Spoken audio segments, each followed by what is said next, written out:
So let's understand the answers to this self-check question. What's going on here? We want to select only the word bar for styling, and the question is which of these is going to do it? Well, let's look at them each in turn. What about span.myClass? That means the element tag has to match span, and the class attribute has to be myClass. So that would work. Here's a span, and it has the correct class value, and it selects only the word bar.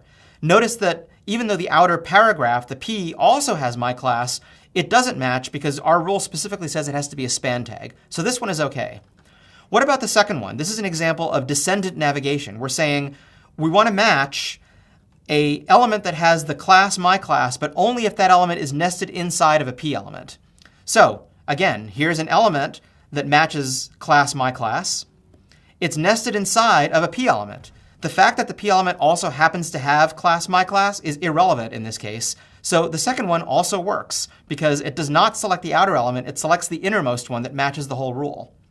What about the third one? The third one says we're looking for a span element, but only if it's inside an element that has the CSS class myClass.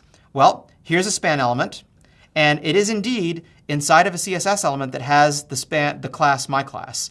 And just as in the previous rule, the fact that the span element itself also has that class, that's irrelevant for the purposes of matching this rule, right? The rule just says a span no matter what, as long as it's inside of something that matches myClass.